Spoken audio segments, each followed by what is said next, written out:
runs right through Pennsylvania. So it's no exaggeration to say that we are the folks to get us across to the finish line. Let's get to work. Thank you.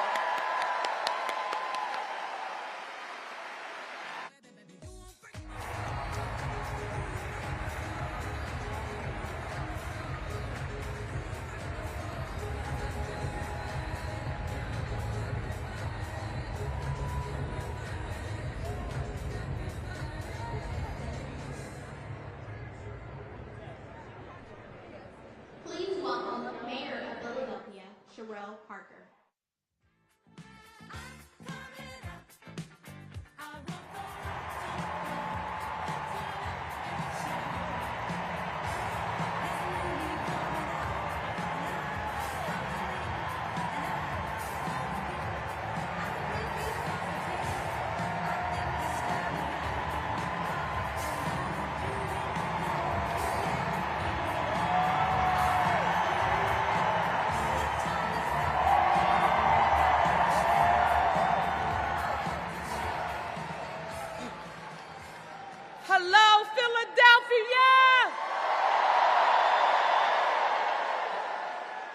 We've got to do a little roll call on the day.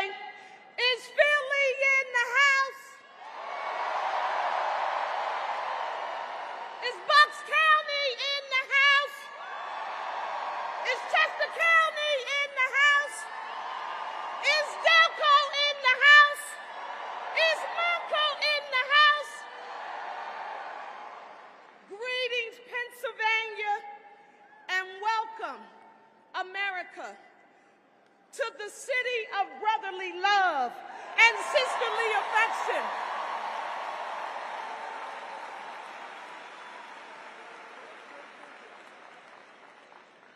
I am Sherelle Parker, and I have the honor and great privilege of serving as the 100th mayor of the city of Philadelphia.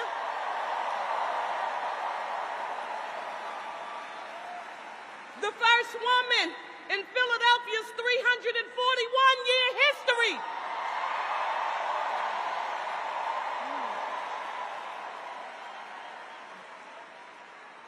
So for me, I need you to know that this is a history-making day here in Philadelphia and in our country,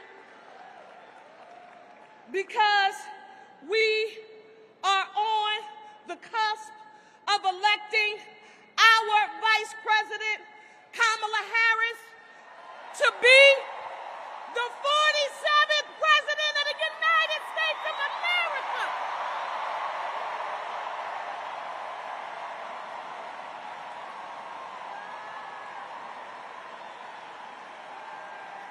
I hope you feel it. You feel it. For those of you who know me, you know it is my mantra to always speak truth to power, and I've got to share a history story with you, each and every one of you. And it happened to me in my life when I was about 8 or 9 years old. I was raised by my grandparents. My grandmother was a domestic worker from Manning, South Carolina. My grandfather, a Navy veteran from Accomack County, Virginia. And the two of them were having a disagreement, and the windows were open in our row house. And I remember being 8, 9 years old, going outside to sit on the steps, and I cried, and a neighbor walked by and said, "Sherelle," nosy neighbor, "why are you crying?" And I said, "Mommy and Daddy are upstairs having a disagreement. They're having an argument, and I don't like it." And my grandmother, y'all, she had the windows open, and she was listening. Somebody said, I know what happened. She called me upstairs. She called me into her room. I walked in, and she gave me a tongue lashing like I have never received before. She said to me, "No matter what goes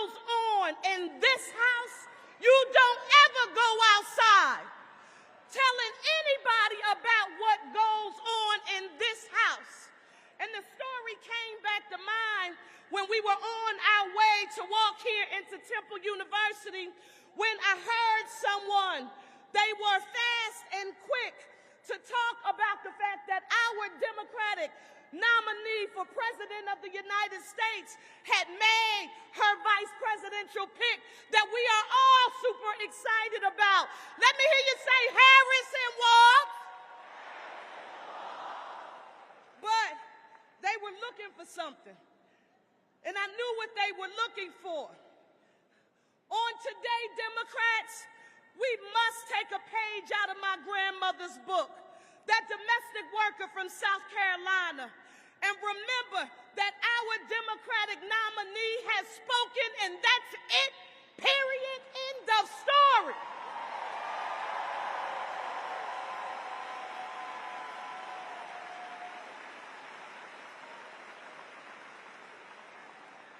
How do you know, Sherelle Parker, that others will attempt, because of our intense advocacy within our party, they are going to attempt to use divide and conquer to bring us apart so that we can take our eyes off the prize and the only North Star that should be in all of our hearts, minds, and spirits, and that's making sure that Kamala Harris and Tim Walz are the next president and vice president of the United States of America.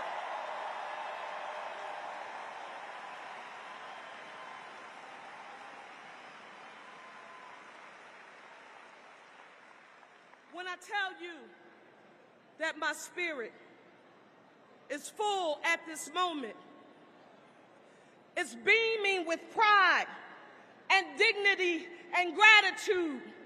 Gratitude for our President, Joe Biden, who's dedicated his life, 50+ years. He's made serving our country his mission. Join with me in giving a huge round of applause to President Biden.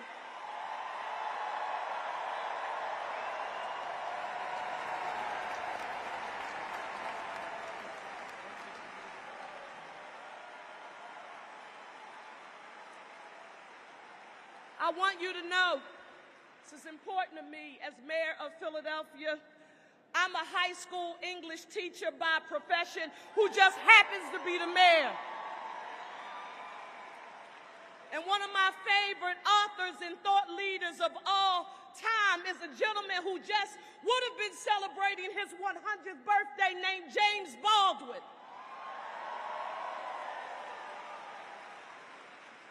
James Baldwin had a quote that he would often state when he was fighting for social and economic justice. He would say, "I can't believe what you say because I see what you do. I can't believe what you say because I see what you do."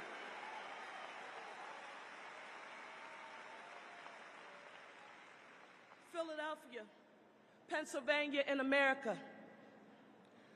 The promise of this moment and what it means for America couldn't be thicker. You can feel the energy in this room. It is tangible and it is palpable.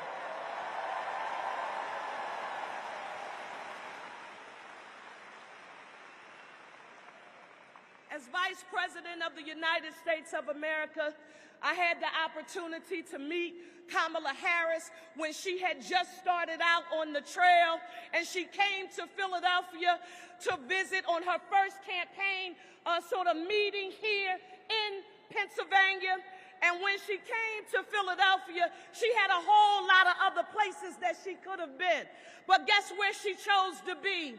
In the neighborhood, with the people, in the backyard, talking to women about the power of unity and addressing issues extremely important to those in our nation. But like James Baldwin, I watch what you do. And I want you to know that as Vice President, she has continued to deliver time and time again for the city of Philadelphia. And I've only been here for 7 months. I just got here. I know my mayors across the nation will appreciate this. I never take a picture with a big check before the little check is in the bank. And in Washington, D.C., they've sent $638 million to Philadelphia for water infrastructure, for mass transit, for environmental remediation. I don't just listen. I also saw our Vice President do something that a whole lot of people had counted out. She and I are Divine Nine Sisters and graduates of historically black colleges and universities.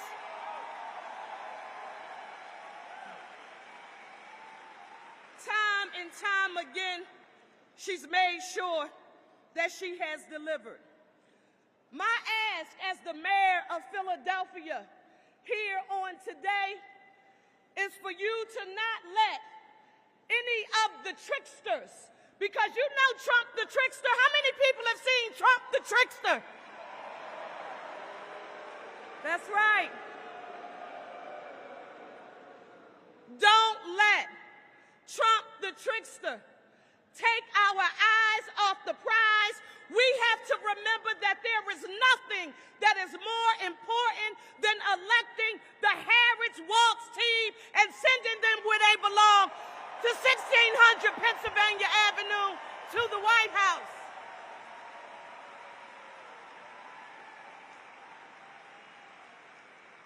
You're in Philly. I don't have to tell you about the power and importance of grit and in hustle. You know, that's what we do. We are a city that is based on the presence of resilience and our strength to overcome obstacles.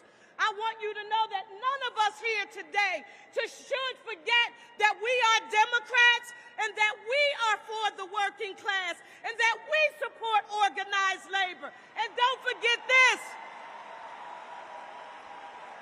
We know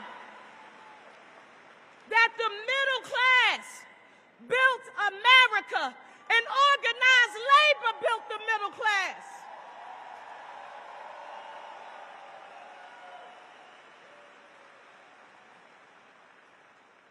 To our vice presidential candidate, Governor Tim Walz of Minnesota, I am proud, sir, that you are an educator. You know the power of public education has in helping to close the gap between the haves and the have-nots. I want you to know that we paid attention to your work in Minnesota. Free college tuition for low-income students. Free college tuition for low-income students. Free meals for school children. Protections for the LGBT community. Standing up for workers and union members. I want to say this to you. Are you ready, Philly and Pennsylvania, to rumble for Kamala Harris and Tim Walz?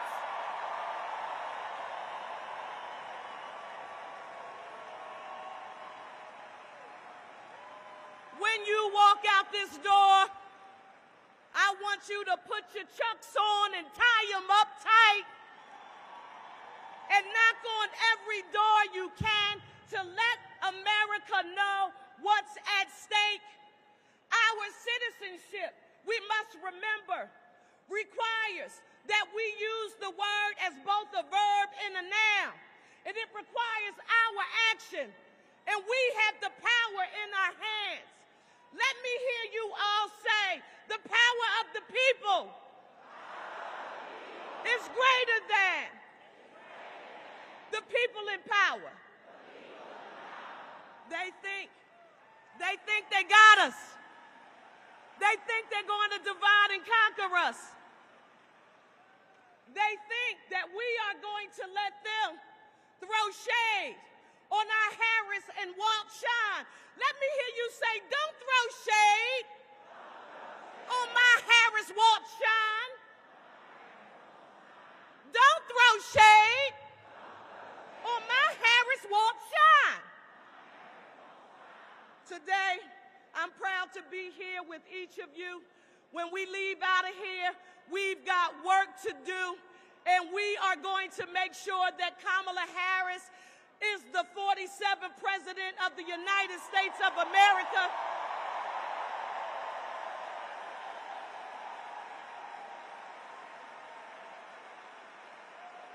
And that Tim Walz is the Vice President of the United States of America.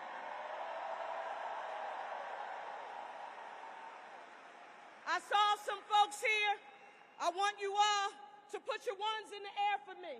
Everybody right now, because this one represents unity. I want you to know that together, we are one city. Let me hear you say one city, one region, one state.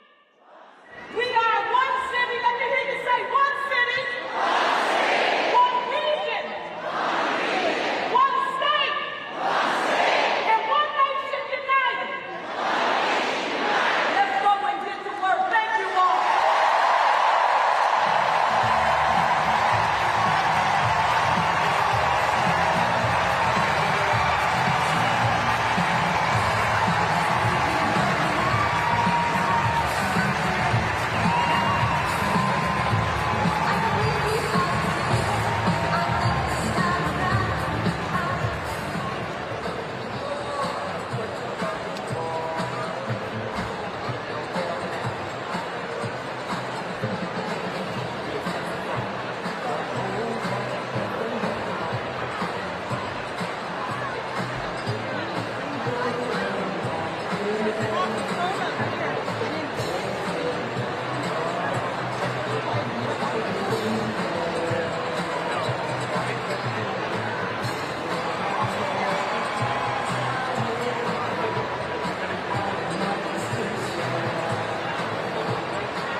Everyone on the concourse, please take your seats. Everyone on the concourse, please take your seats.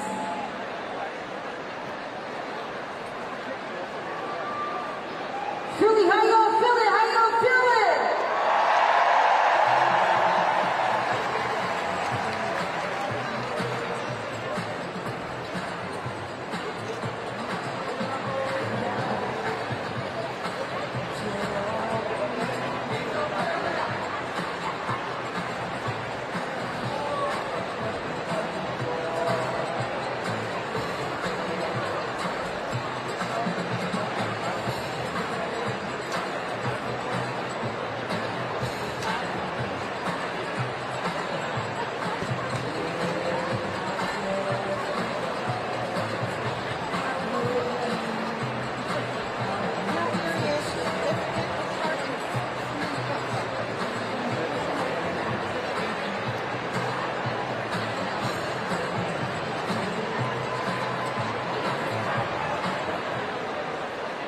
Please welcome the United States Senator for the Commonwealth of Pennsylvania, John Fetterman.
The choice just could not be any more stark than this.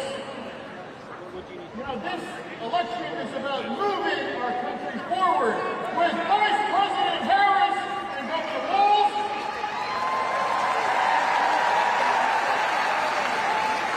Or a couple of really weird dudes.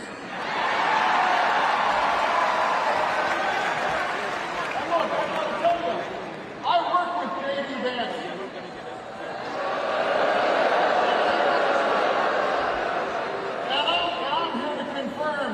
That he is a seriously weird dude.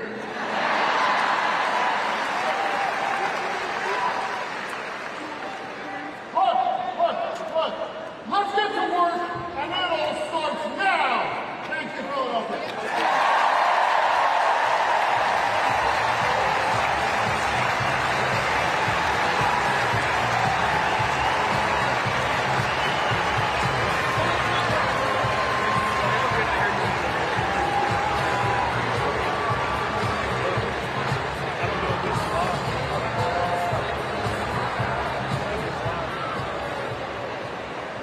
Please welcome United States Senator for the Commonwealth of Pennsylvania, Bob Keating.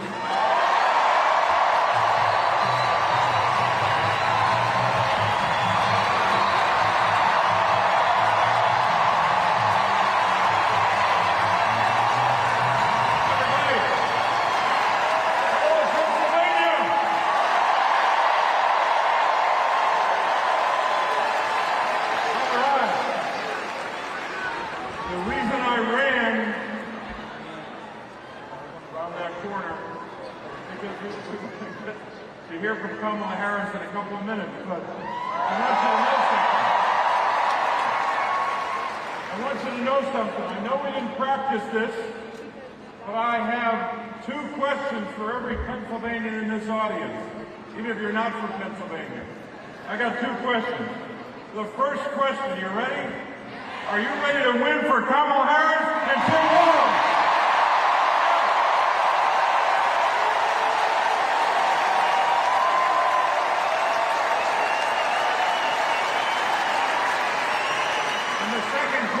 Are you ready to win for everyone on our ticket?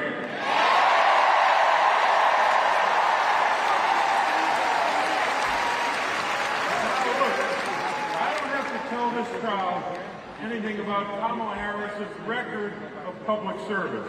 You know her. You know her days as a prosecutor putting away dangerous criminals, to her time in the United States Senate and as vice president, fighting for women's rights, voting rights, and workers' rights.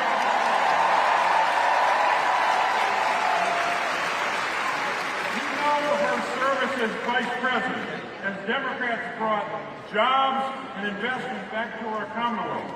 You also know that Vice President Harris, over and over again, has proven that she's ready to serve as our president and our commander-in-chief on day one.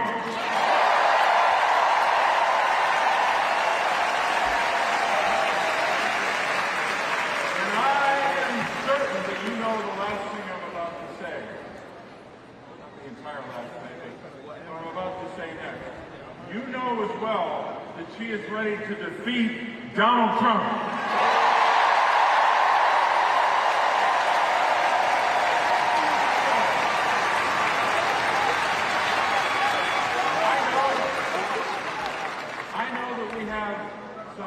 Union members in this audience.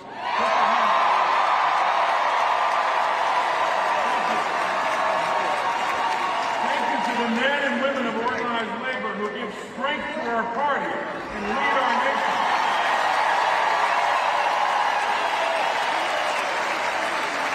And those union members and their families remind us all the time that this race is about a lot of big issues. But at its core, in terms of our economy, this is a race about working families.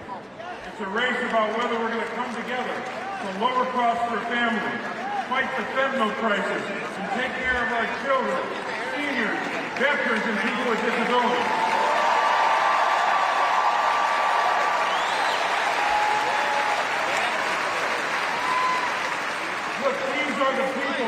fought for every day of my life as a public official, and I'm going to keep fighting for them when we win this year.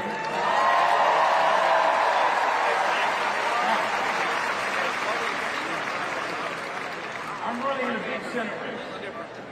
I want you to...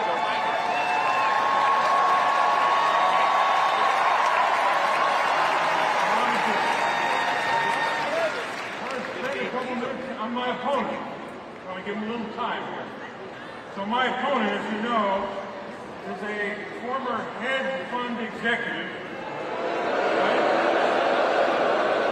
You may not know that he's worth hundreds of millions of dollars, right? And he's starting to put some of that money into this race. So let me tell you some more things about him you may not know. My opponent lied about living in Pennsylvania when he was living in a $16 million mansion in Connecticut.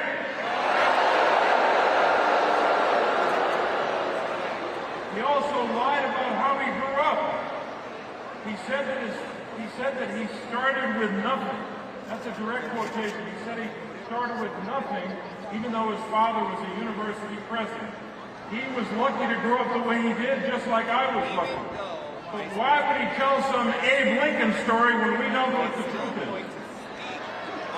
He also, there's more. David McCormick also lied about creating hundreds of jobs in our state. He doesn't understand this Commonwealth. He doesn't understand the people that make this state what it is. Here's what he did. He's flown in on a private jet from Connecticut to his campaign events, and then he's flown back to Connecticut in the same corporate jet. There's more. While running the world's largest hedge fund in Connecticut, and all the while getting rich off investments in China, he didn't vote in Pennsylvania for 15 years. Here's a radical idea. I think you should know the people that you seek to represent.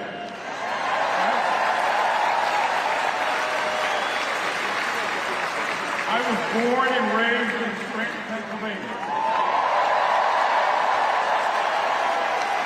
My wife, Teresa, and I have raised our daughters in Pennsylvania. We still live in Scranton, Pennsylvania today. Pennsylvania will always be my home. And you all know what kind of Commonwealth we have. You live it every day. We live in a Commonwealth where we strive to be a Commonwealth in life as well as in name. And I've worked every day as a public official to lift up your voices as your representative. And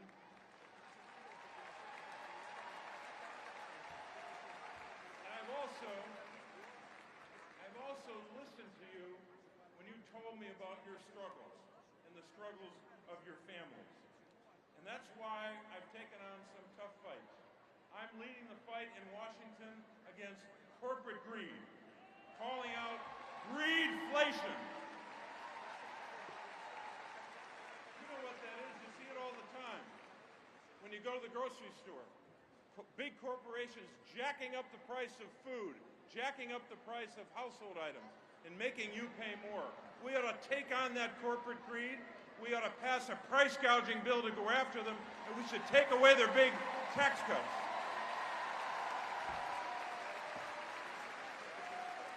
My opponent has a different view. He excused those big companies. He thinks I'm being too tough on the big companies. He's criticized me for that. He also wants to repeal the law that you helped us pass to cap the cost of insulin at $35 a month for seniors. That is wrong, and we're never going to let him do that.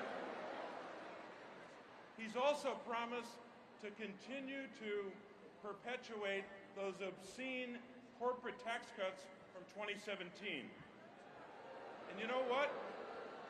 Because he has that position, and because I voted against that obscene bill, David McCormick has had the benefit of these big billionaires, these out-of-state billionaires supporting an out-of-state candidate, coming in to prop him up and to pay for 80% of his advertising. That's what they're doing to reward him. Look, I think it's pretty clear from his record as a hedge fund executive that David McCormick will do anything to make a buck, anything to make money. And he does that even when it hurts the people of our state. He invested millions in Chinese military companies that make fighter jets, bombers, and missiles. And while we, all of us across our state, were fighting against fentanyl that's trafficked from China that kills over 4,000 Pennsylvanians each year, David McCormick, listen to this one, David McCormick, as a hedge fund executive, invested millions of dollars in China's largest producer of fentanyl. You're damn right, boo.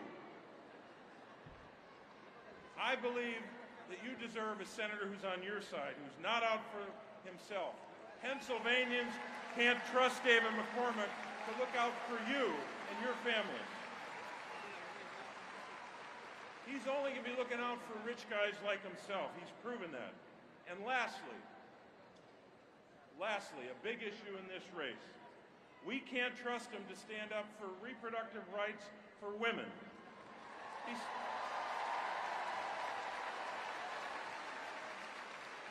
said in 2022 when he was running for the United States Senate that he supports an abortion ban with no exceptions for rape and for incest. He called the overturning of Roe v. Wade a, quote, great victory, unquote. I don't think ripping away a 49-year constitutional right is a great victory. My daughters, just like your daughters, should not have fewer rights than their mothers. So, were he to be elected, he will not support the Women's Health Protection Act, which we tried to pass in the aftermath of the Dobbs decision. So I think the differences are pretty clear, and you know them, and you know some more of them maybe after what I said. But here's what I want to tell you. We got a lot of work to do. We've got about 90 days, 90, 91, depending on how you count them. We've got a lot of work to do here in Pennsylvania. You know that. We know that we must win Pennsylvania to win the presidency, right?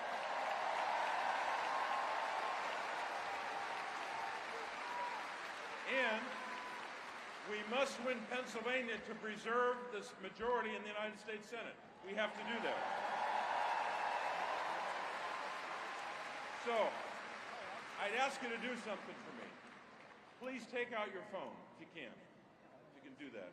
Take out your phone and join, and text us, text the following, join, J-O-I-N, to 51041.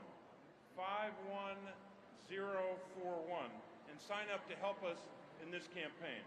I'm grateful for your willingness to do that, because here's what we know about our state. We know that in Pennsylvania we know how to mobilize, we know how to organize. Pennsylvania is where freedom began, and we know how to fight for freedom in Pennsylvania. So, my fellow Pennsylvanians, I only got one more question for you, maybe two. Got two more questions for you. Are you ready to go out and fight for our freedoms?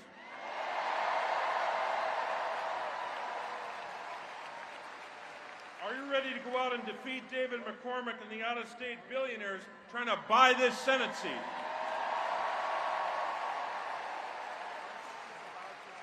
And I'll just add one more. Are you ready to go out and make sure that Kamala Harris and Tim Walz win? Let's go out and win this race.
Thank you.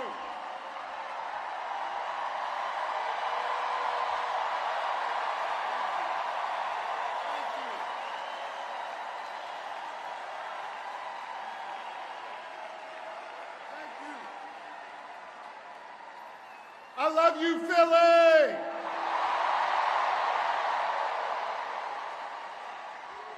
And you know what else I love? I love being your governor. Thank you very much.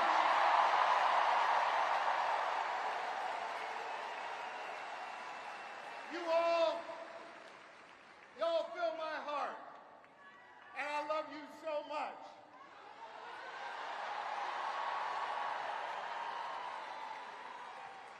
And I want you to know, every single day, I go to work for you. I put my shoulder to the wheel, and I focus on 3 simple letters in our alphabet. G-S-D. I focus on getting shit done for all of you.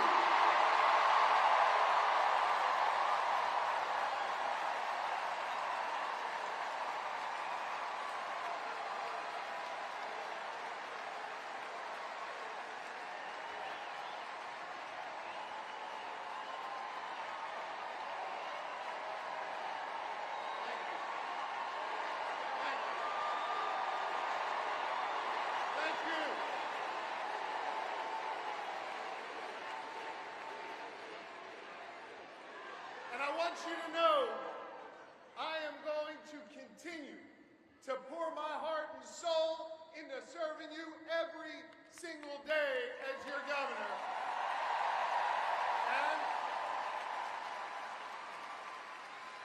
And I'm going to be working my tail off to make sure we make Kamala Harris and Tim Walz the next leaders of the United States of America.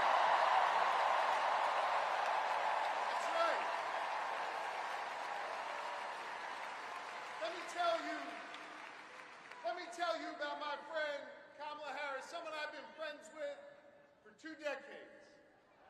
She is courtroom tough. She has a big heart. And she is battle tested and ready to go.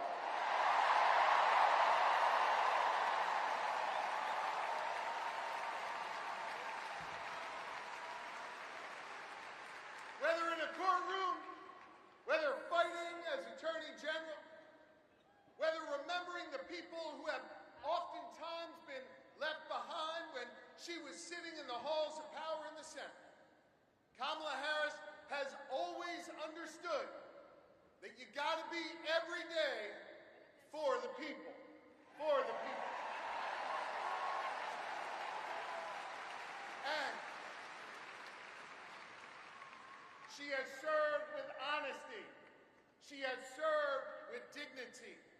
And every step of the way, she's broken barriers to serve all of us. Now, Billy, hear me on this. That's a hell of a stark contrast from the guy running on the other side. Oh. Y'all know who I'm talking about, I guess. You see, we remember here in Philly what it was like when Donald Trump was our president.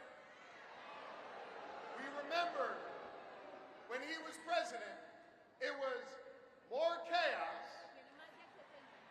fewer jobs, and less freedom. You see, Philly, I know y'all. We walk around with a little bit of a chip on our shoulder because we remember, right? And we remember that it was Donald Trump that ripped away the freedom of millions of American women to make decisions over their own bodies. We remember that.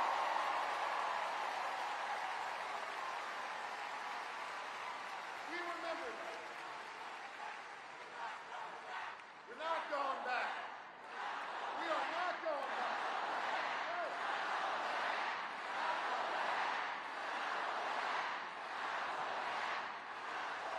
Here's the thing.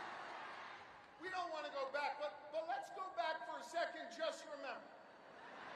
Let's just remember, because I think there's some folks out there that still have a little bit of brain fog, having a hard time remembering what it was like. Now listen, he brought all that chaos and limited our freedoms back when he was president, and let's be honest, didn't know what the hell he was doing. He didn't.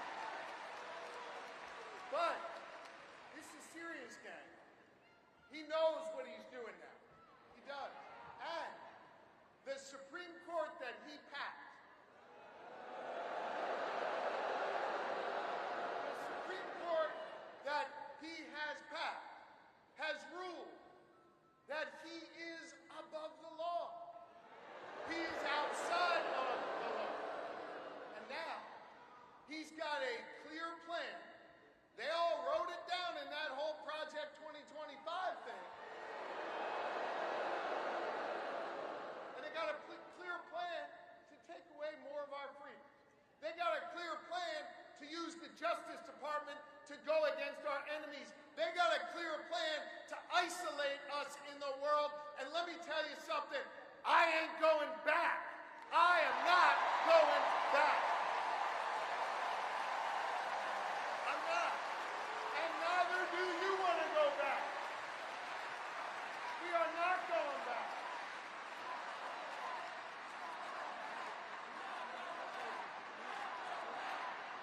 We're not going back. No. We're not. And not only are we not going back, we're not going into the future with Donald Trump, not going in the future with him. A guy who has made clear, he's told us what he wants to do, more chaos, less freedom. And yo, friends, it was Maya Angelou who said it, when they tell you who they are, I believe them, and I don't want to see that. And Donald Trump, well, he's now got a partner with him. Y'all see that guy? Yeah. J.D. Vance, he's not exactly off to a good start. I think we can all agree. But I think part of the reason why he's not off to a good start is this, and it's serious. He doesn't know who he is. And he's not being honest with himself, so he can't be honest with the American people. He can't.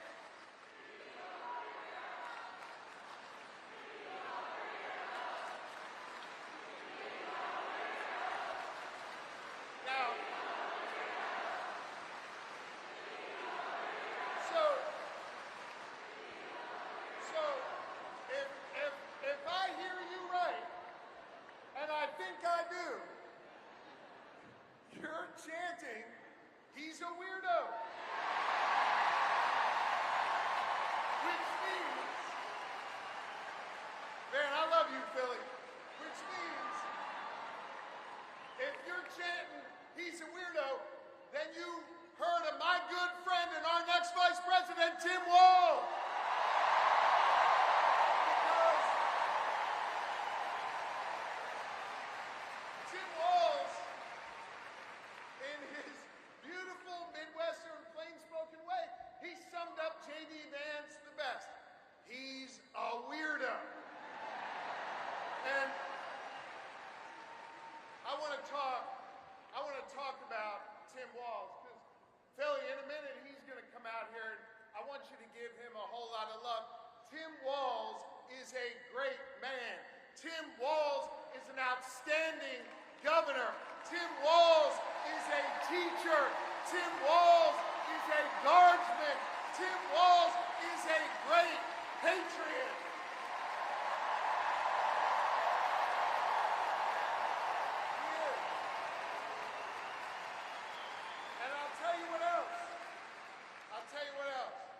Tim Walz is a dear friend.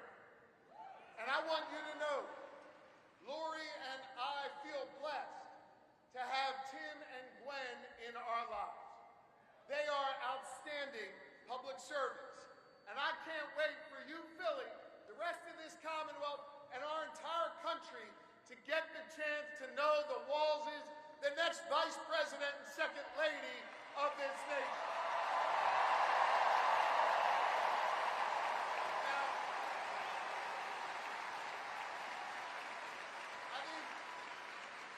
I think it is fitting, and it is special, that Kamala Harris and Tim Walz have chosen to launch their campaign right here in Philadelphia, in the city of brotherly love.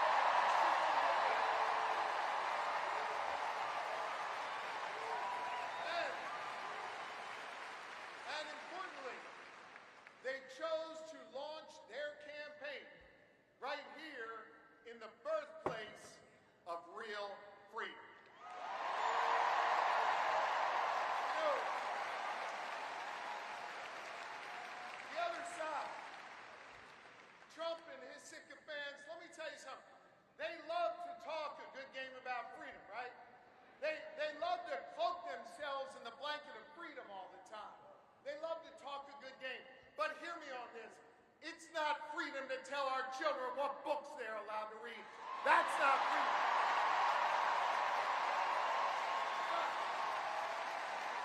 It's not. It's not freedom to say you can go to work, but you can't join a union. That's not freedom.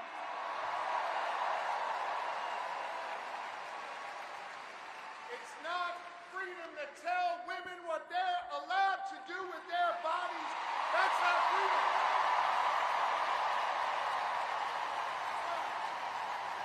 It's not. No, it's not. It's not. And it won't be that way when Kamala Harris is our president. And it sure as hell isn't freedom to say you can go vote, but he's going to pick the winner. That is not freedom. That's not what patriots have fought for over the years. It is not. You know what we are for? You know what Kamala Harris and Tim Walz are for? They are for real freedom. They are. The kind of real freedom that comes when we look that young girl in North Philly in the eye and we invest in her public school because we believe in her.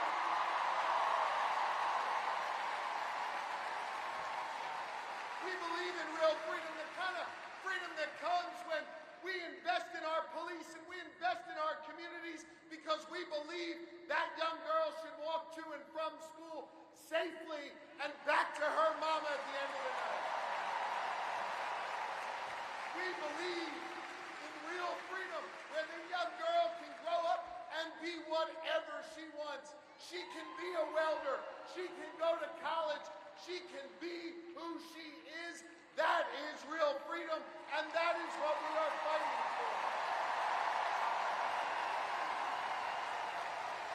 We believe in the kind of real freedom where she grows up in a community where she can breathe clean air and drink clean water and know that she will leave an environment to the next generation that is great for her kids and her grandkids.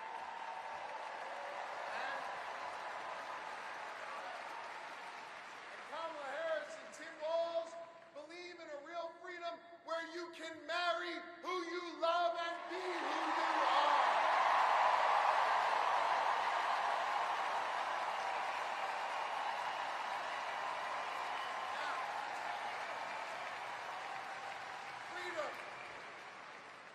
Freedom is on the ballot. And our fundamental freedoms are at risk. And I know when it's at risk, it's easy to feel uneasy. And it's easy to get down. But let me tell you something, Philly. Let me tell you something, Pennsylvania. Let me tell you something, America. I am more optimistic than ever before.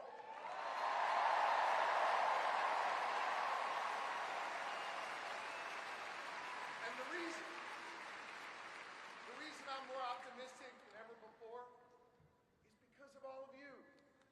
And because of what a band of patriots started here in our taverns, in our town squares, and at Independence Hall, just a couple miles from here, nearly 2.5 centuries ago. You see, they came together. They came together declare our independence from a king, and we're not going back to a king.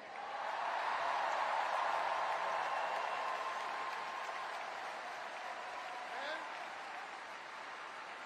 we're not going back.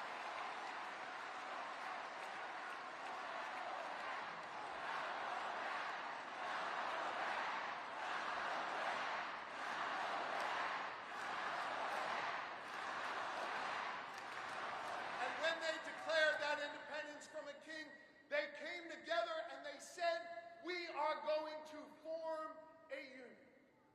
And over the last 248 years, the reason why I'm optimistic, the reason why I'm hopeful, is because as we've written this American story over the last 2.5 centuries, it's been ordinary Americans taking up the baton from those patriots and saying we're going to do extraordinary things. Octavius Cato understood that responsibility. Cecil B. Moore understood that responsibility. Gen Z, when they're organized and on TikTok, understand that responsibility. And I'm optimistic today because the task of perfecting our union, the task of defending our fundamental freedoms, it now falls to all of you. To freedom-loving Americans all across this great country. And to the good people of the Commonwealth of Pennsylvania who will decide this next election and understand our unique responsibility.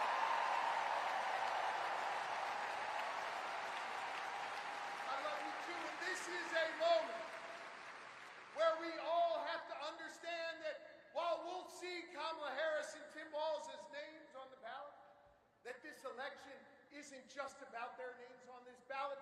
This election is about all of you. And whether or not you're willing to do this hard work to fight for our freedom, whether or not you're willing to do this hard work that started here 248 years ago.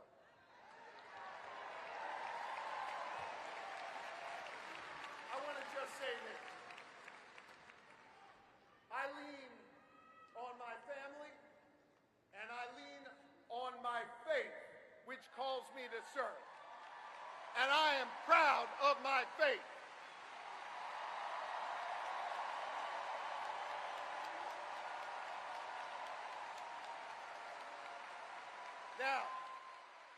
Now hear me. I'm not here to preach at y'all, but I want to tell you what my faith teaches me.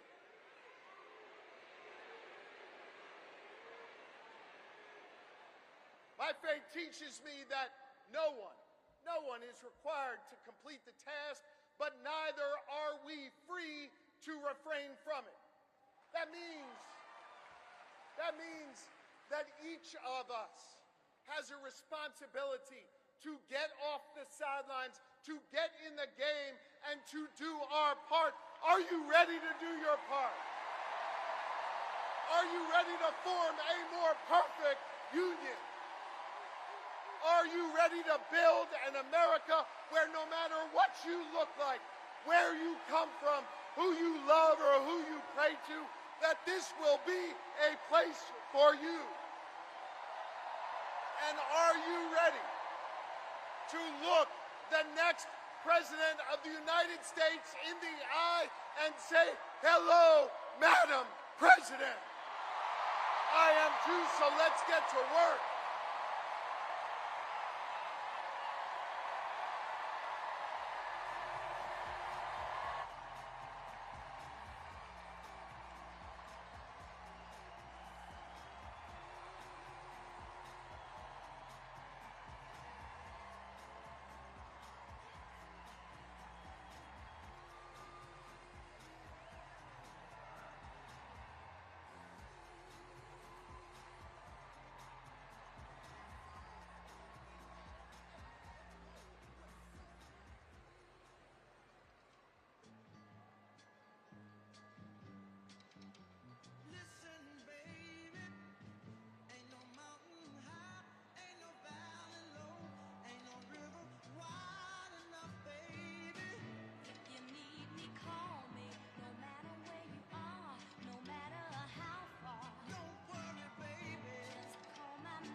Philadelphia, please welcome the next President and Vice President of the United States, Kamala Harris and Tim Walz.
Good to be back in Pennsylvania.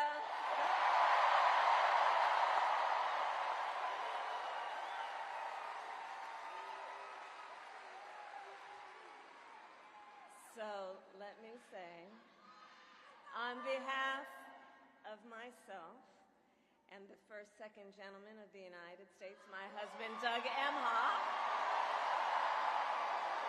thank you for the warm welcome.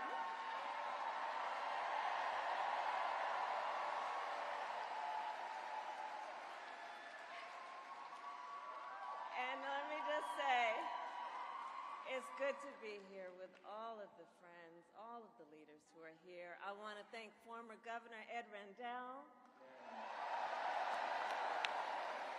Senator Bob Casey, who we will re-elect this November, Senator John Fetterman, Mayor Sherelle Parker, and Chairman Jamie Harrison. And it is so good to be here with your incredible Governor, Josh Shapiro.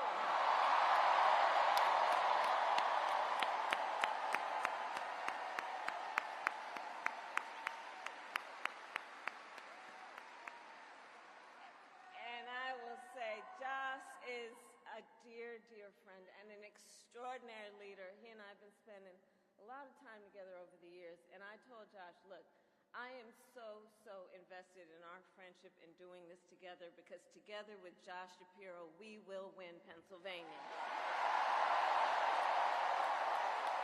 We will win Pennsylvania. And I thank you, Josh. I thank you.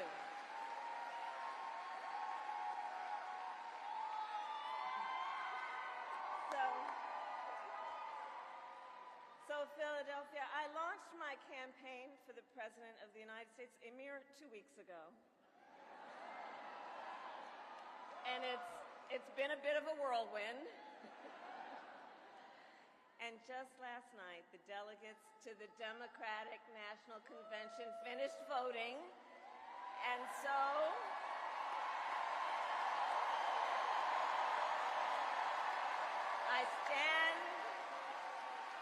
I stand before you today to proudly announce I am now officially the Democratic nominee for President of the United States.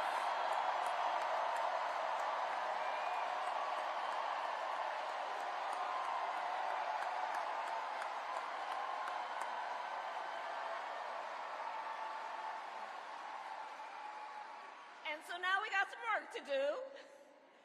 We need to move to the general election and win that. And to all the friends, listen, we also need to level set. We are the underdogs in this race. But we have the momentum, and I know exactly what we are up against.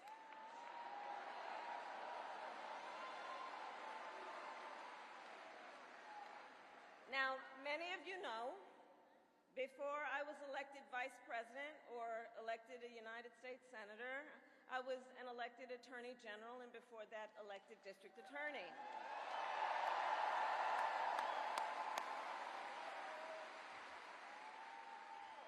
And before that, I was a courtroom prosecutor. So in those roles, I took on perpetrators of all kinds.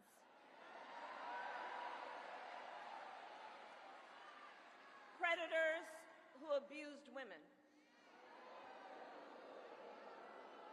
Fraudsters who scammed consumers. Cheaters who broke the rules for their own gain. So hear me when I say,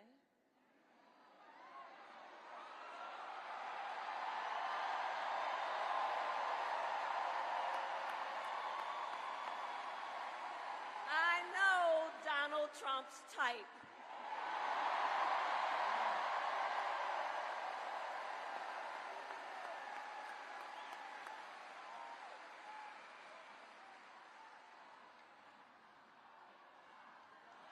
So, but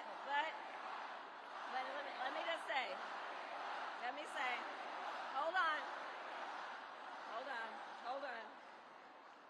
This campaign, our campaign, is not just a fight against Donald Trump.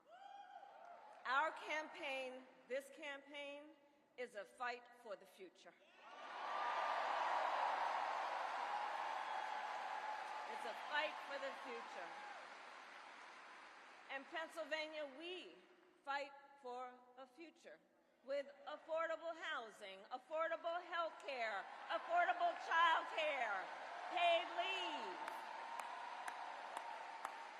We fight for a future where we build a broad-based economy, where every American has the opportunity to own a home, to start a business, and to build wealth.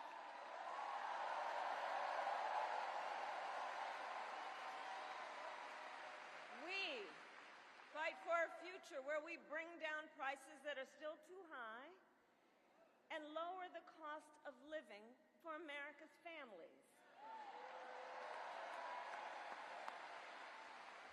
So that they have a chance not just to get by, but to get ahead.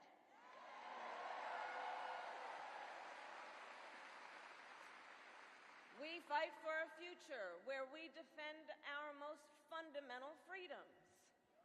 The freedom to vote.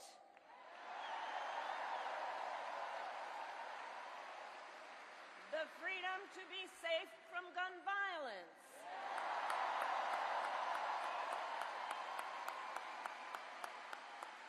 The freedom to love who you love openly and with pride.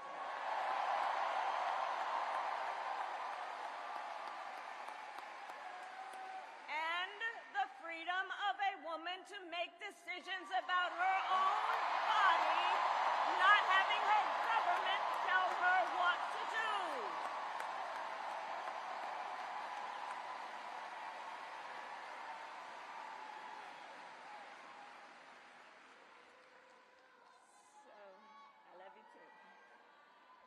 here's the thing. Since the day that I announced my candidacy, I set out to find a partner who can help build this brighter future.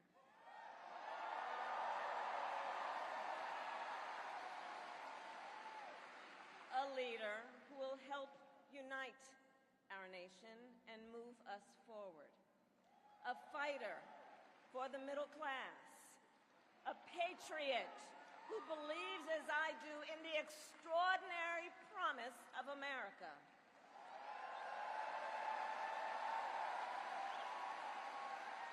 A promise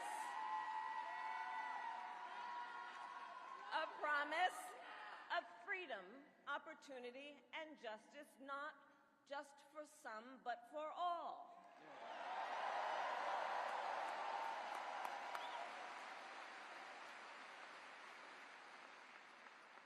So, Pennsylvania, I'm here today because I found such a leader.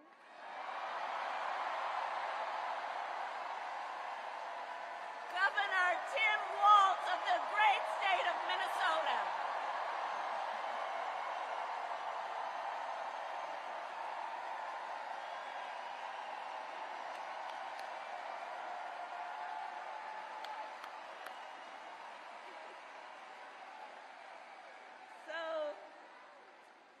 To those who know him best, Tim is more than a governor. To his wife, Gwen, he is a husband. To his kids, Hope and Gus, he is a dad. To his fellow veterans, he is Sergeant Major Walz.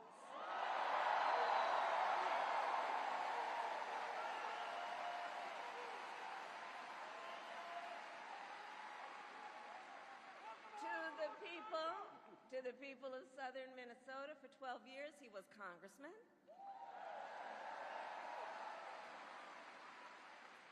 To his former high school students, he was Mr. Walz.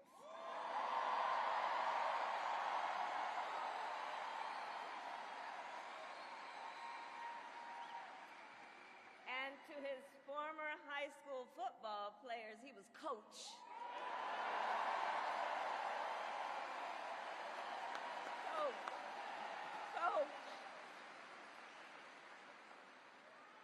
And in 91 days,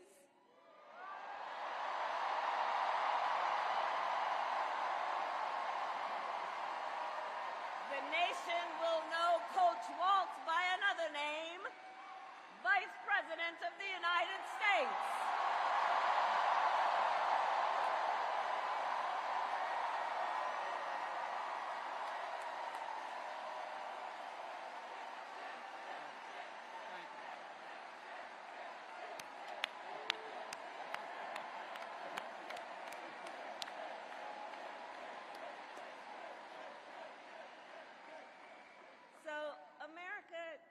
Some folks, they're just getting to know Coach Walz's story. And I'll tell you, he is the proud product of a middle-class family in rural Nebraska. He is a veteran who served our nation in uniform for more than 2 decades as a member of the Army National Guard, and he went to college on the GI Bill.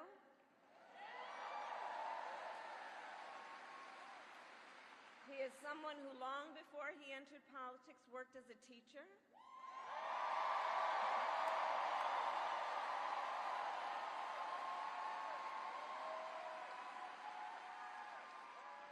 When Coach Walz and his wife Gwen moved from his native Nebraska to Minnesota nearly 30 years ago, they both took jobs at the local high school.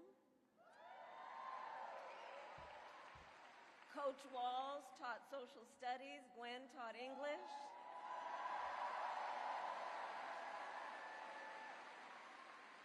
After school, Tim was the linebackers coach for the football team.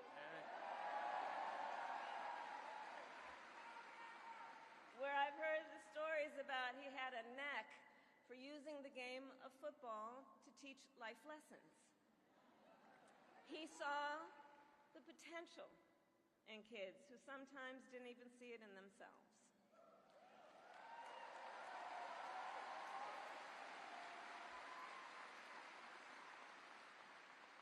Under those Friday night lights, Coach Walz motivated his players to believe they could achieve anything.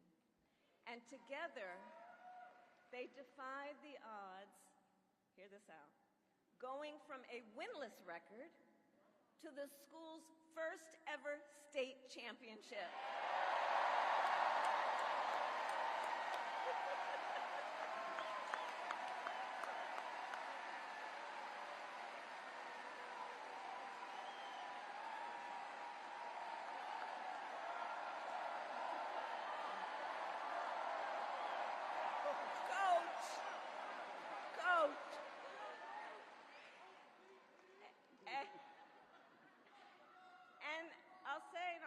Tim wasn't only a role model on the football field. Around that same time, Coach Walz was approached by a student in his social studies class.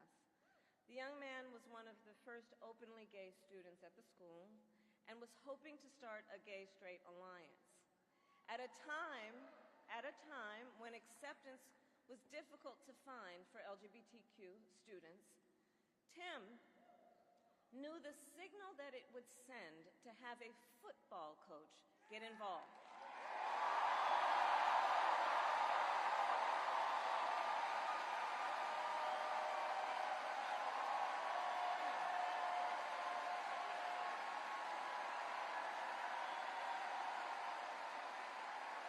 Right? So he signed up to be the group's faculty advisor.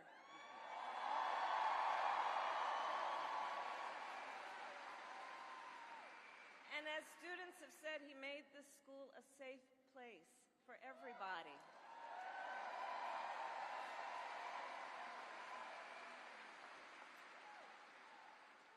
In the high school yearbook, the students voted Coach Walz the, quote, most inspiring faculty member.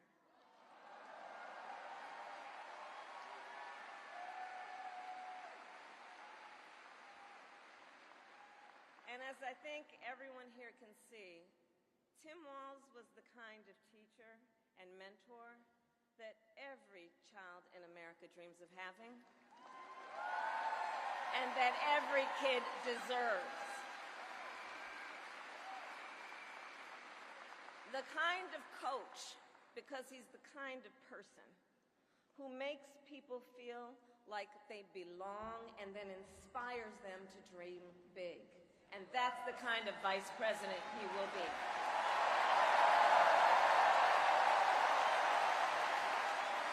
And that's the kind of vice president America deserves.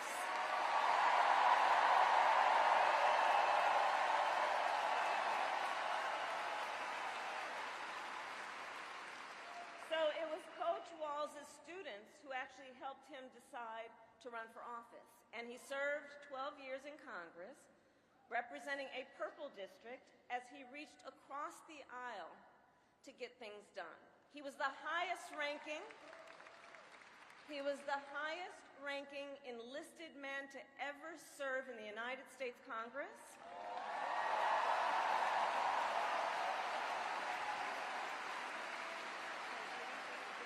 And the top Democrat on the Veterans Committee.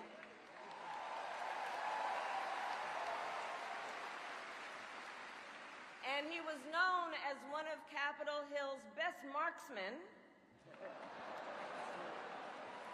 winning a bipartisan sharpshooting contest year after year.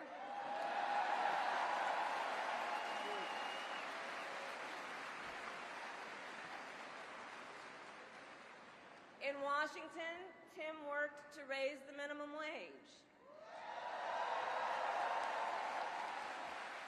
to protect the freedom of workers to join a union,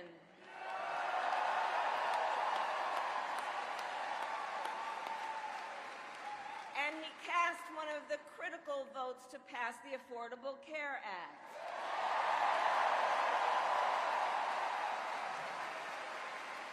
Which, of course, gave health insurance to tens of millions of Americans. I'm going to tell you, when we win, Tim and I will continue to make the Affordable Care Act even stronger.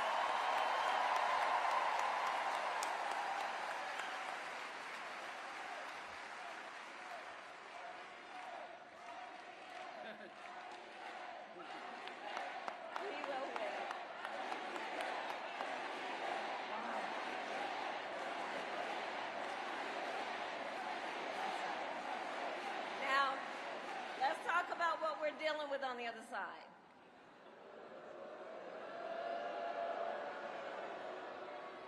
So on that last topic, if Donald Trump gets the chance, he will end the Affordable Care Act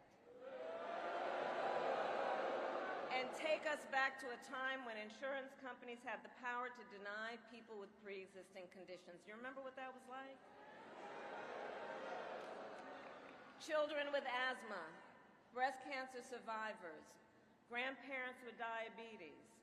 Well, Governor Walz and I will not let that happen.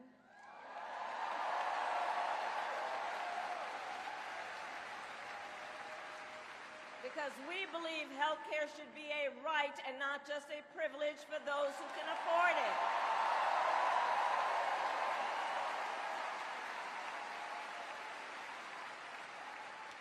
As governor, Tim has continued to fight for working families. He secured paid leave for workers in Minnesota.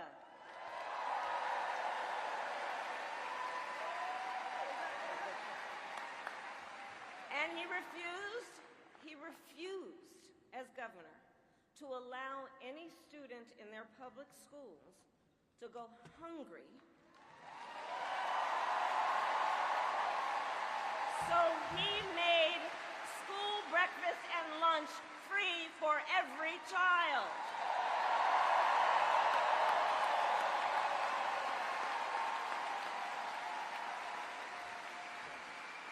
And Tim Walz and we agree about many things, including when our middle class is strong, America is strong.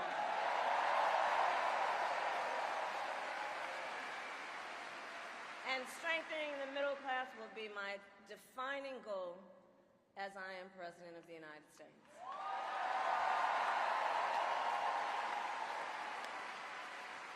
So Pennsylvania, ours is a fight for the future of the middle class, and it is a fight for freedom.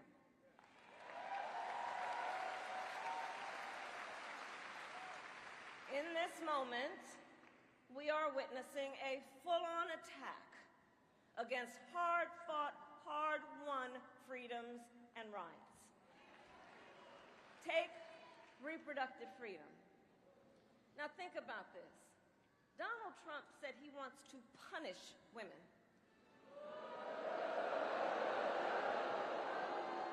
And as a result of his actions, today in America, 1 out of 3 women live in a state with a Trump abortion ban.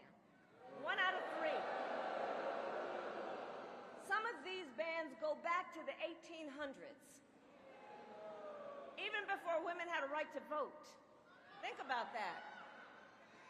Well, Tim and I have a message for Trump and others who want to turn back the clock on our fundamental freedoms.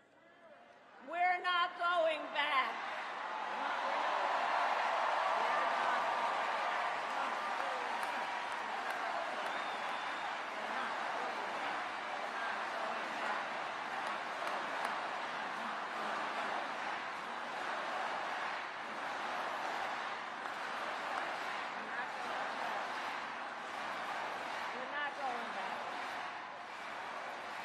So let me say about Tim Walz, he has shown up to stand against these attacks long before he stood on the stage with me. After Roe was overturned, he was the first governor in the country to sign a new law that enshrined reproductive freedom as a fundamental right.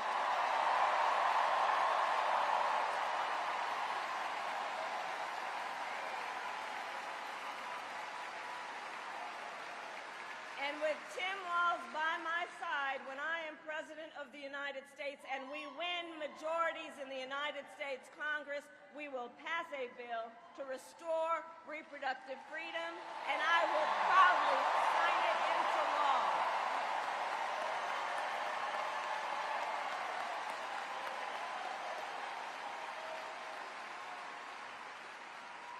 Tim Walz has also defended the sacred freedom to vote.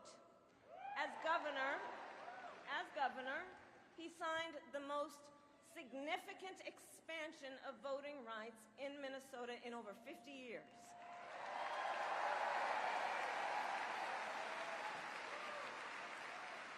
And with Governor Walz's help, when I am president, we are going to finally pass the John Lewis Voting Rights Act and the Freedom to Vote Act.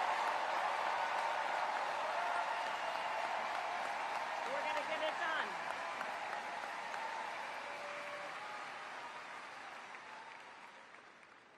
So Tim is a hunter and a gun owner who believes, as the majority of gun owners do, that we need reasonable gun safety laws in America.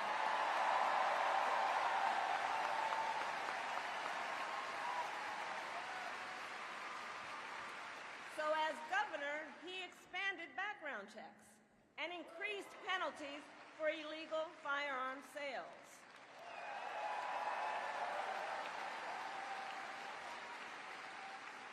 And together, when we win in November, we are finally going to pass universal background checks, red flag laws, and an assault weapons ban.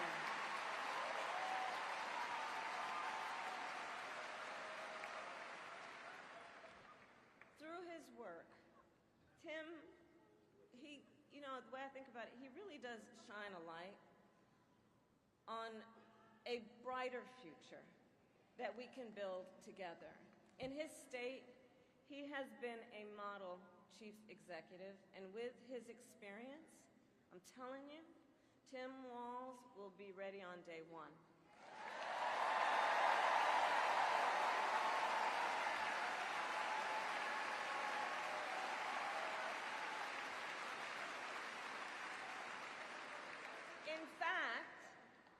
In fact, when you compare his resume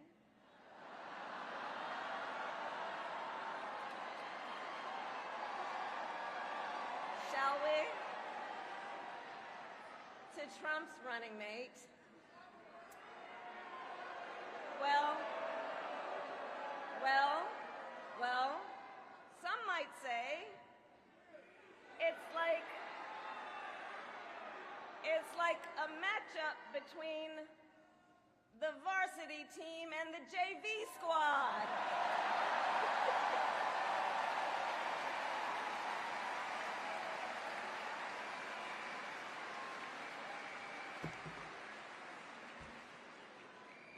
So, Pennsylvania, ultimately in this election, we each face a question. What kind of country do we want to live in? A country of freedom, compassion, and rule of law, or a country of chaos, fear, and hate? And here's the beauty of our democracy. We each have the power to answer that question. We each have the power to answer that question. The power is with the people.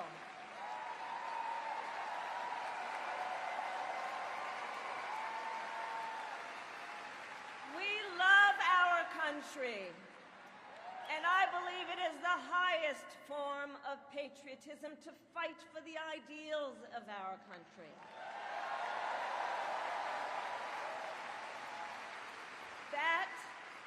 That is how we preserve the promise of America. And after all, the promise of America is what makes it possible for two middle-class kids, one a daughter of Oakland, California, who was raised by a working mother, the other, a son of the Nebraska plains who grew up working on a farm.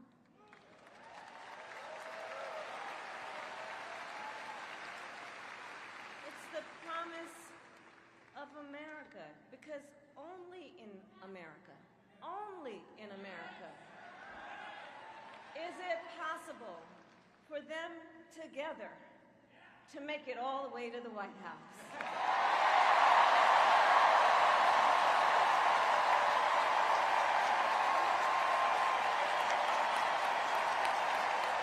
Only in America.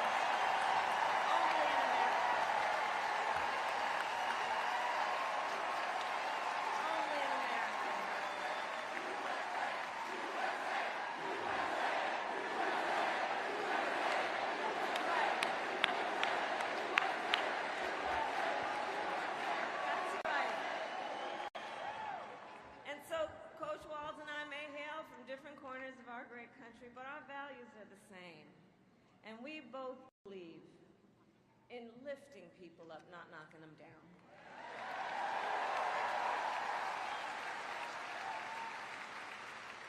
He and I, we both know the vast majority of people in our country have so much more in common than what separates them.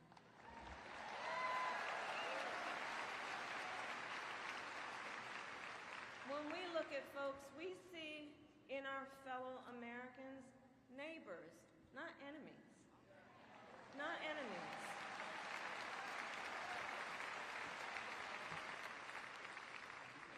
And so my promise to you is this. Our campaign will reach out to everyone, from red states to blue states, from the heartland to the coast, in rural, urban, suburban, and tribal communities.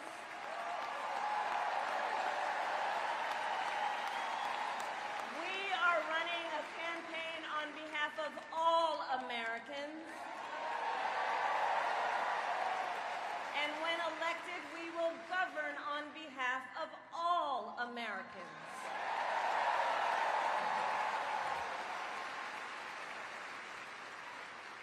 And so, with Tim Walz by my side, and with all of you at our side, let us fight for the promise of our future.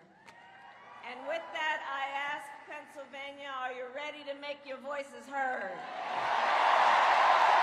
Do we believe in freedom? Do we believe in opportunity? Do we believe in the promise of America? And are we ready to fight for it? And when we fight, we win! And now, welcome the next Vice President of the United States, Tim Walz.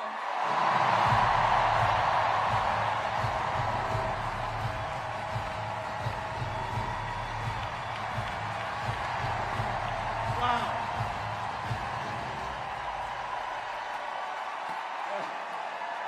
And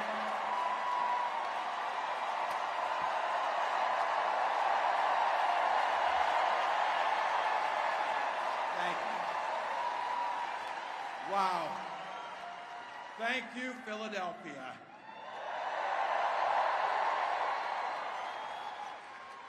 Thank you, Madam Vice President, for the trust you put in me, but maybe more so, thank you for bringing back the joy.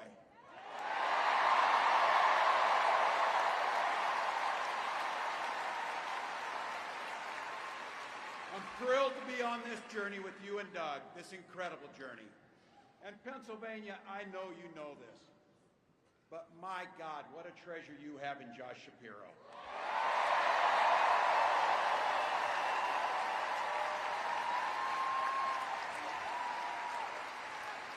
Holy hell, can this guy bring the fire? He can bring the fire. This is a visionary leader. Also, I have to tell you, everybody in America knows when you need a bridge fixed, call that guy.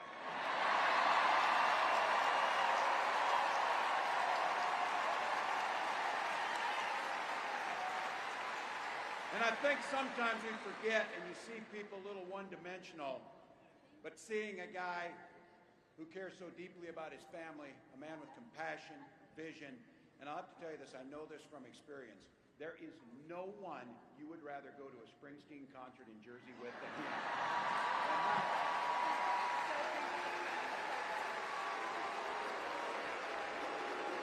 Roots.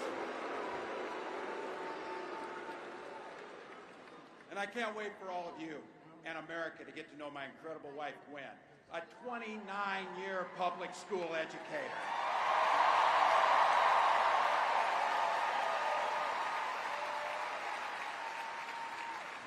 Don't ever underestimate teachers.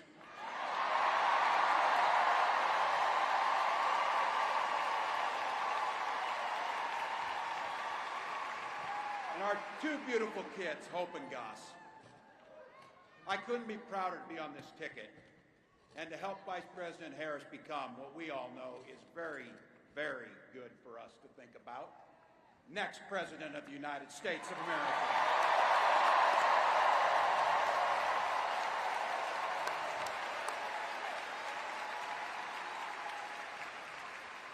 From her first day as a prosecutor, as a district attorney, Attorney General of the great state of California, a United States Senator, and Vice President of the United States,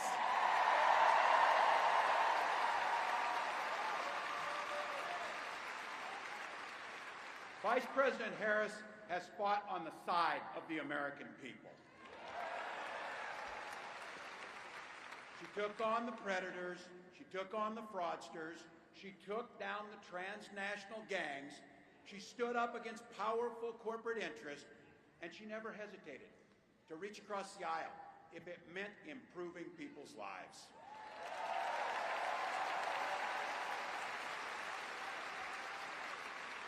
And I want all of you to hold this, and don't ever underestimate the power of this. She does it all with a sense of joy.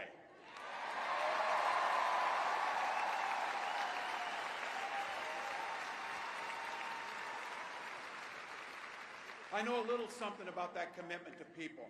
I was born in West Point, Nebraska. I lived in Butte, a small town of 400, where community was a way of life. Growing up, I spent the summers working on the family farm. My mom and dad taught us, show generosity towards your neighbors and work for a common good.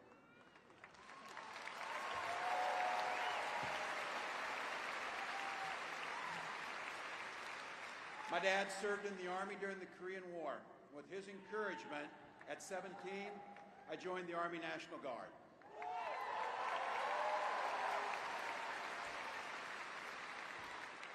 For 24 years, I proudly wore the uniform of this nation.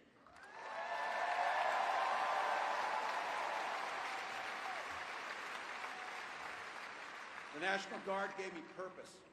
It gave me the strength of a shared commitment to something greater than ourselves. And just as it did for my dad and millions of others, the GI Bill gave me a shot at a college education.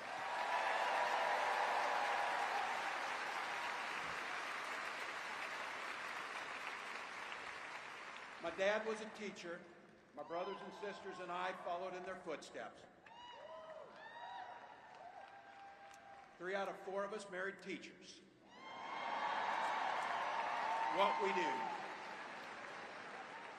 For nearly 20 years, I had the privilege of teaching high school social studies and coaching football.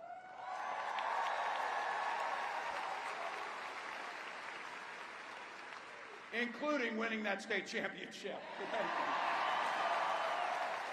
Don't ever close the yearbook.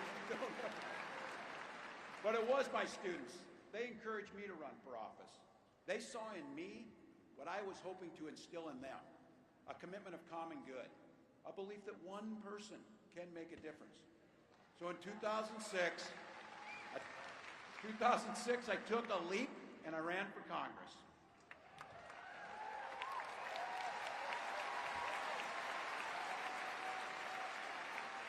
And because high school teachers are super optimistic, I was running in a district that had 1 Democrat since 1892. Well, my neighbors graced me with an opportunity to represent them in the United States House of Representatives.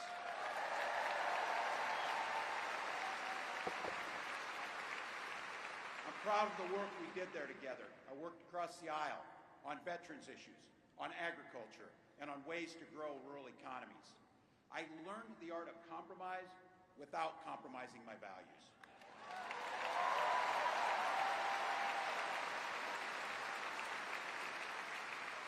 And now, as governor of the great state of Minnesota, I bring those experiences to bear in tackling the challenges that are facing our great state.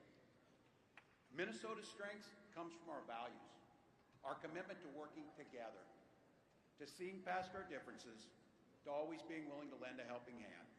Those are the same values I learned on the family farm and tried to instill in my students. I took it to Congress and to the state capitol, and now Vice President Harris and I are running to take those very values to the White House.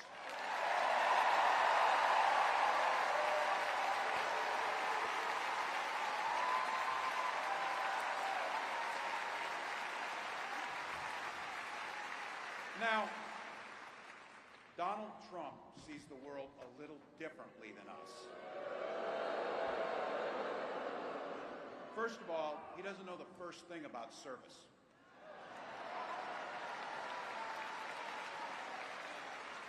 He doesn't have time for it because he's too busy serving himself.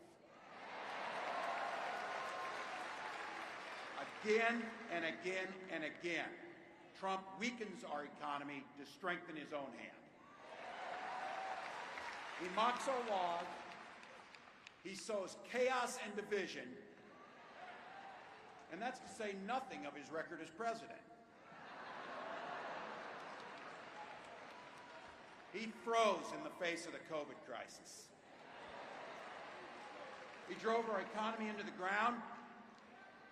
And make no mistake, violent crime was up under Donald Trump.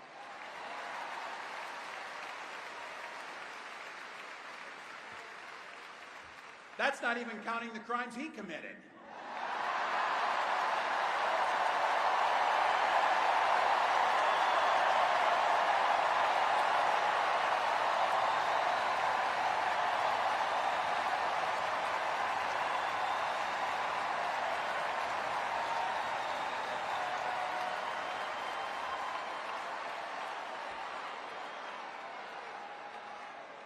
You know, some of us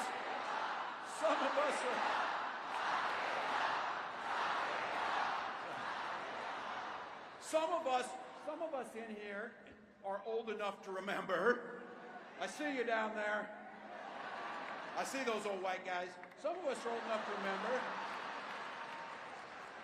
when it was Republicans who were talking about freedom. It turns out now what they meant was the government should be free to invade your doctor's office. In Minnesota, we respect our neighbors and their personal choices that they make. Even if we wouldn't make the same choice for ourselves, there's a golden rule. Mind your own damn business.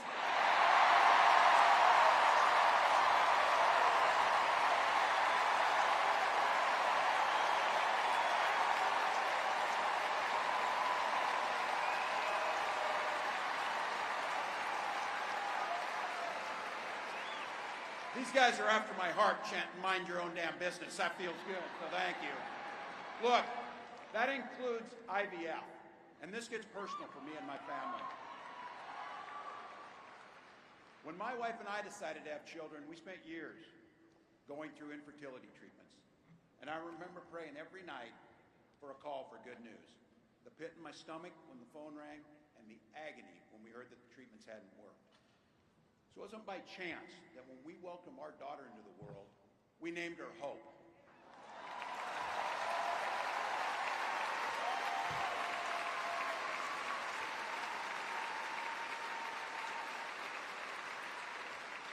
When Vice President and I talk about freedom, we mean the freedom to make your own health care decisions.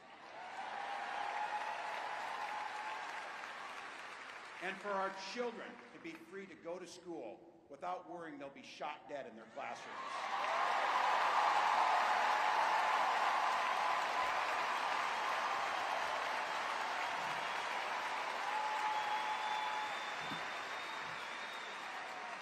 By the way, as you heard, I was one of the best shots in Congress, but in Minnesota, we believe in the Second Amendment, but we also believe in common sense gun violence laws.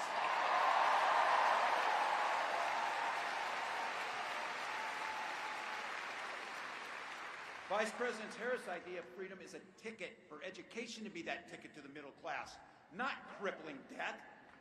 Air that's clean, water that's pure, communities that are safe.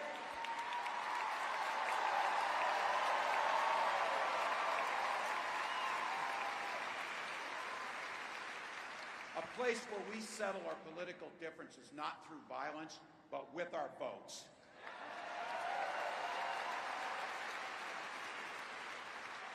And that's what this election's about. What direction will this country go in? He's not going back. Well, Donald Trump would damn sure take us backwards. Let's be clear about that.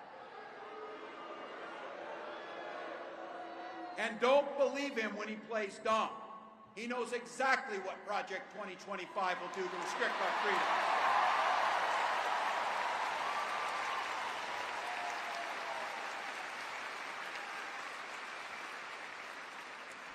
To rig the economy to help the super rich. If Trump gets a chance to return, he's going to pick up exactly where he left off 4 years ago. Only this time, it will be much, much worse. Raising costs on middle-class family. He will repeal the Affordable Care Act, no doubt about it. He'll gut Social Security and Medicare. And when somebody tells you are, they believe him. He said he'd ban abortion across this country, and he'll do it, whether or not Congress is there or not. Donald Trump's not fighting for you or your family. He never sat at that kitchen table like the one I grew up at, wondering how we were going to pay the bills.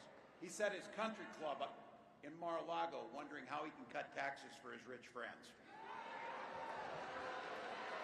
And I got to tell you, his running mate shares his dangerous and backward agenda for this country.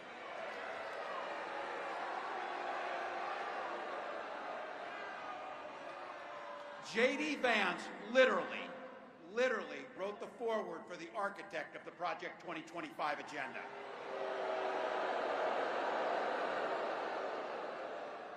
Like all regular people I grew up with in the heartland, J.D. studied at Yale, had his career funded by Silicon Valley billionaires, and then wrote a bestseller trashing that community. Come on! That's not what middle America is.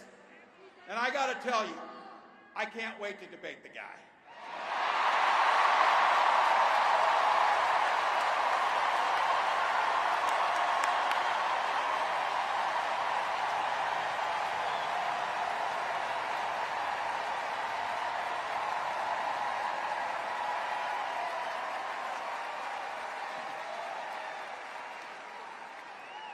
That is, if he's willing to get off the couch and show up. So, you see what I did there?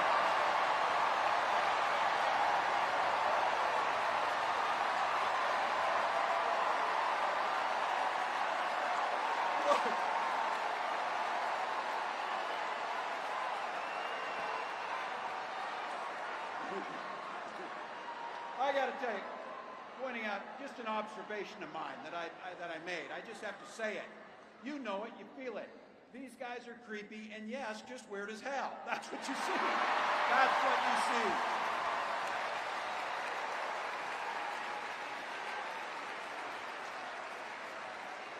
So you know what's out there, so say it with me. We aren't going back. We aren't going back. We are not going back.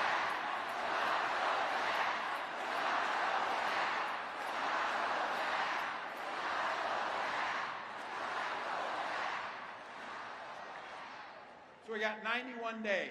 My God, that's easy. We'll sleep when we're dead.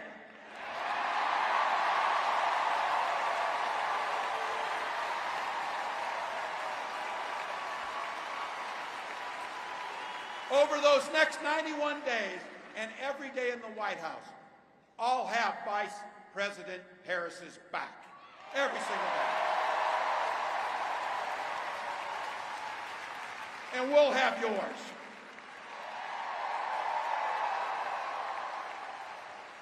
You know how this works. We can't do it alone. We need you, each and every one of you.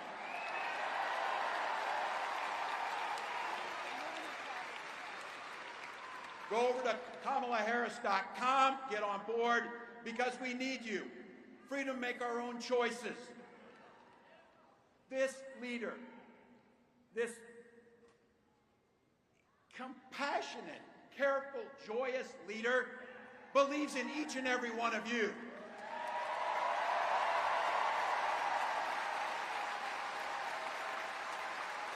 My God, you came here tonight to sit at the very top because you love this country and you're not going back.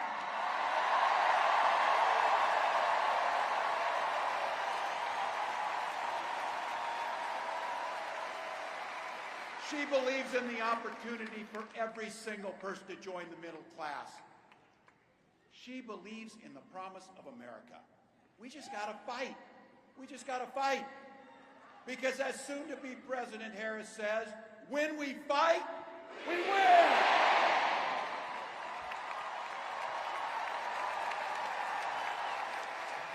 Thank you, Philadelphia. Thank you, Vice President. God bless America.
much.